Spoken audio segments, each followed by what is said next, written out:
tomorrow. Let's get to the officials, okay? Right. Let's start with JJ. Well, I talked about it a little bit yesterday, them being +9 in the non-shade minutes, and then, in the second half, we just got blitzed. 32-14, 7 turnovers. They shot 14 free throws during that stretch. So we'll look at lineups, we'll look at everything, try to figure out how we can be better in those minutes. Yeah, I sarcastically said the other day they were the most disruptive team without fouling. They have a few guys that foul on every possession, and all the good defenses do. SGA gets I don't even know, a touch foul, I guess, on the drive. There was a stretch where 4 straight possessions, our guys got absolutely clobbered trying to make an entry pass to Jackson, and Jalen Williams is grabbing his jersey with both arms. That's a turn. They're hard enough to play. They're hard enough to play. You've got to be able to just call it if they foul, and they do foul. I told you this in the series. Before the series started, I said they're going to really piss you off because they are super physical, and they're handsy, and the refs can't call everything. That's it. It's just the reality of how they play. It's like a defense in the NFL, right? That is super aggressive, and the refs aren't going to call holding on every play in the secondary. Absolutely. You know what they're Listen, calling it? You know what they're calling it? There's a phrase for it now. What's that? Oh, yeah. They're thunderstruck. That's all. That's just how they play. Hey, but you might as well, if you're Oklahoma City, you might as well play as physical, and you might as well throw hands all over guys, grab jerseys, yank them around, and let the refs call it. And if they don't call it, you got away with it. Every single play in the NFL, there is a holding penalty. And it doesn't get called every single play. In fact, it gets called so often that you're like, hey, ref, stop. Enough already. Let him play. And that's what the refs did last night for the most part. But you know what JJ says, George, and you can just hear that he's in some ways, he understands the reality, which is they're hard enough to play as it is. Oh, yeah, right. Hey, refs, do you understand? These are the defending champs. This is likely the 2-time MVP back-to-back. They're as deep as anybody. They're young and they're athletic and they're physical. They're hard enough to play as it is. Can you help a brother out and make a call? You ain't getting that call, man. Listen, the officiating crew was not very good yesterday, and that's the reality of it. But they were bad for both teams. Like this notion that the Laker fans were the Laker fans have. There's a difference of five free throws in the game. 5. It wasn't like OKC. And by the way, the Lakers have in the regular season, the Lakers got nearly 500 more free throw attempts than anyone in the sport. So they got a lot of calls during the regular season. Yeah. George, do you think, though, that if the officiating was better overall, because it was inconsistent, it was weird, it was bad, overall, do you think that the Lakers could have won had it been? No. Okay. See, that's the problem. And that's why it's not worth complaining about the officiating. Because you can complain all day long, and you can bitch and complain about it all you want to. But I'm just here to tell you, unfortunately, it doesn't really matter. They could have officiated that game perfectly, and every Laker fan would have gone, that was a well-officiated game. I really thought it was great. LeBron got to the free throw line, etc. They still cannot beat this team. The Lakers, this group of Lakers, and without Luka and his scoring, you take that off the floor. This group of Lakers, unfortunately, has no chance of beating that Oklahoma City team. Well, and especially you can't turn the ball over 20 times against them. And give up 26 points off turnovers. You can't. It was the storyline coming into the series. That was another thing we talked about going into the series. They are the team that scores the most points off turnovers. They are going to force you into mistakes. This team is too young. They are too good. They are too deep. And the Lakers cannot keep up. And let me tell you something else, George. Even a guy like Alex Caruso, who kind of grew up in the Laker organization, and LeBron, in many ways, raised Caruso. He says as much. Yeah. Right. And the same way that LeBron raised Alex Caruso is very much the same way. He said, "Oh, we don't have Caruso anymore." Well, that kid right there, Austin Reaves, he'll be my new Caruso, and he's not the same player. Reaves is the better Reaves scorer. is a much better offensive player, Right. And Caruso was far a and away. much better defensive player. Right? But here's the thing: even though Caruso has love and respect and admiration, I am sure, for LeBron James, you know what he does not have when it comes he is to LeBron bodying James? his ass the whole game. No fear. Yeah. No fear at all. And even, do you remember the one point during the game where LeBron is, because it was McCain, I believe it was on the free throw line, and LeBron and Caruso were jawing back and forth. And LeBron is saying, we're showing the clip right here on YouTube. Every call, man. And he's saying, and Caruso's going, I don't care. And LeBron's going, well, I don't want to hear that. And hey, LeBron, we understand your greatness. We understand your longevity. We understand what you mean to the game. But it doesn't mean that while I'm on the floor with you, I'm going to bow down and bend the knee. Sorry, King. It don't work like that. George, I mean, you gave them credit for 3 quarters. Like, what's to say that they can't just fix what they messed up in the fourth quarter? Because it's not about them. What 3 quarters? It's not about them. No, it wasn't 3 quarters. It was like a half and change. Yeah. Okay, I mean, into the third quarter, we'll say. Well, yeah, about a minute. Also, every time LeBron was out, they struggled to communicate. No, when LeBron's out, they're a disaster. Right. I mean, for the most I part. know he can't play the entire So, game. that's the reality of it. Yes. Yeah.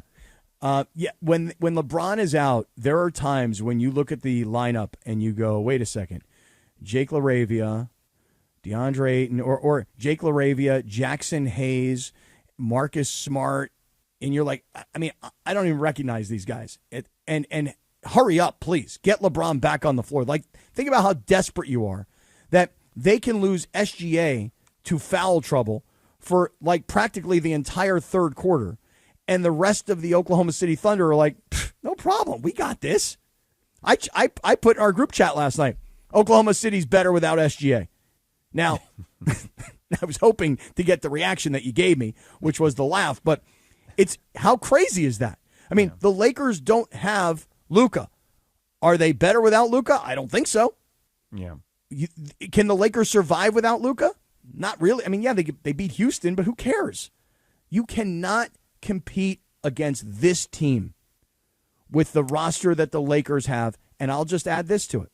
Yeah. Even if Luka were 100% healthy, yeah, he'd be scoring 35 points.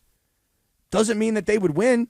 Yeah, all right, listen, let's take a listen. Obviously, the officiating is a big storyline today. While we don't believe it is the reason they lost this game, I thought the officiating was terrible for both sides. I mean, the MVP barely played in stretches of this game yesterday. But let's hear JJ again, Lindsay, specifically the one about the officiating.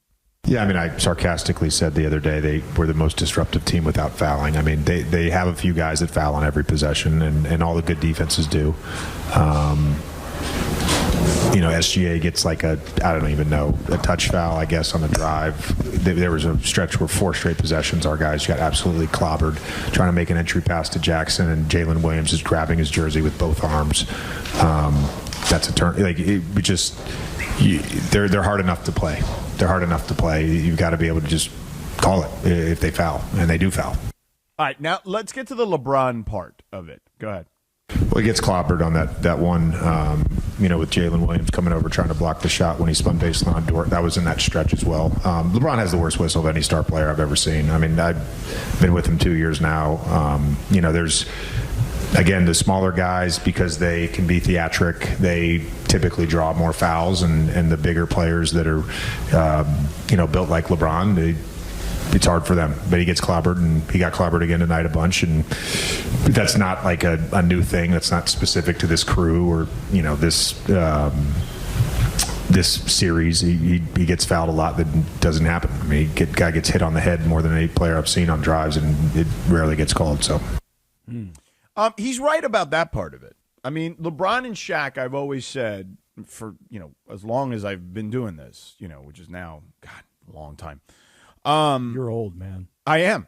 It's Not me. It's nearly Not 30 me. years in put like 25 plus. But Not nonetheless, me. Young man.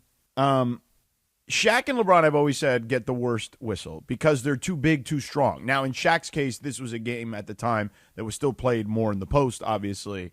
But I remember, and Laker fans, I'm sure, could attest to this too, right?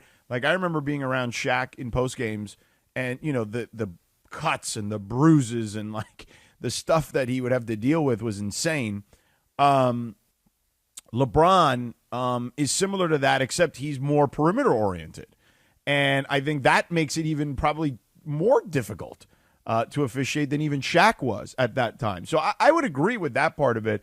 LeBron has been getting the short end of the stick officiating for most of his career, much like Shaq did. But, look, the reality is this, too. Like, they are going like, if I were listing the reasons why the Lakers lost that game, officiating would be down low. It would be on the page, but it would not be anywhere near the top. No, it would go like this. Oklahoma City's players are better.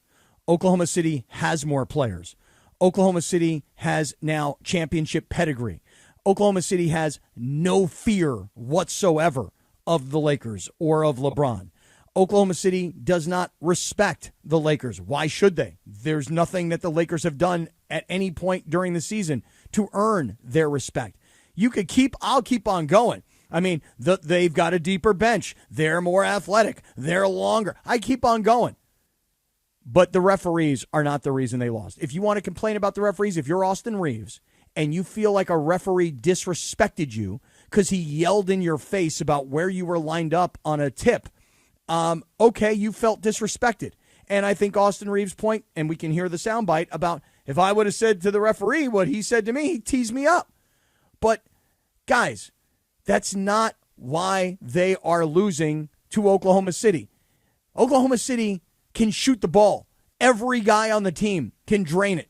Every guy on the team can go long range. They've got two monsters at the center position or at the forward position because, they list Chet as a forward. They got monsters. The Lakers don't have that.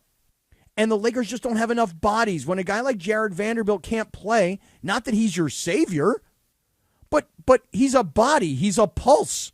You need that. Well, if he's just a pulse, can't you put anyone in there if that's all he is?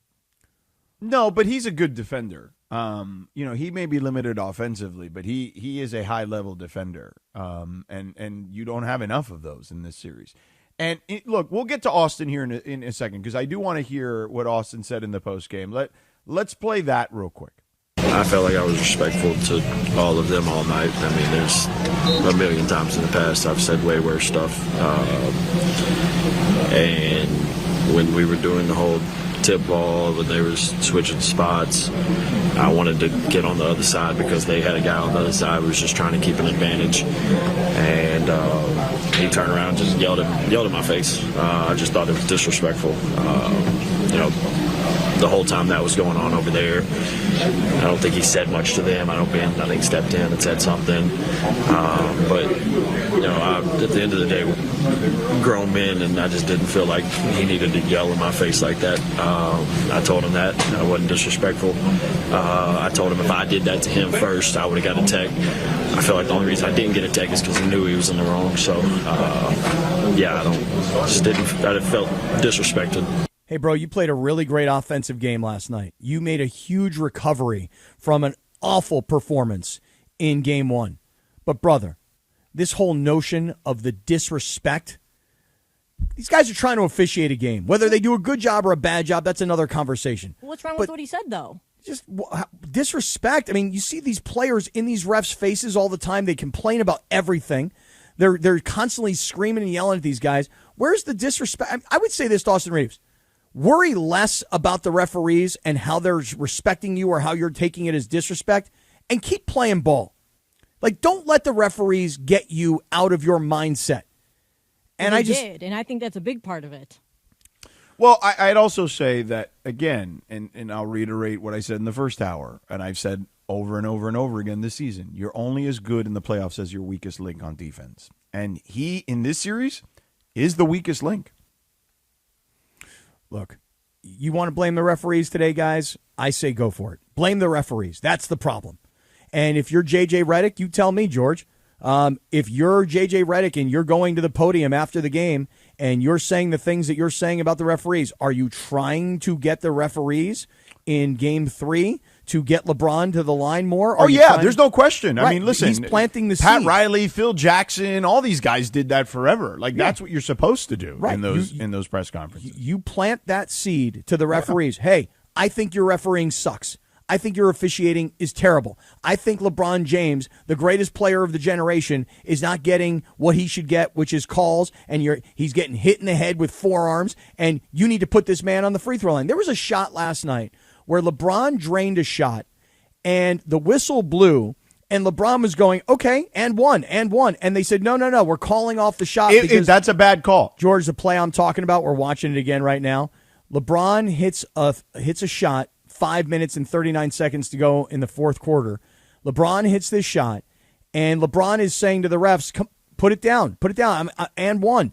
And the refs called a foul off the ball, and the shot did not count. And JJ is losing his mind on the sideline. And he's walking up and down, and he's looking up at the monitors, and he's holding on to his head on both sides. Like, what are you guys looking at? How can you not give us that call? You're not getting calls. That's not why you're losing this series.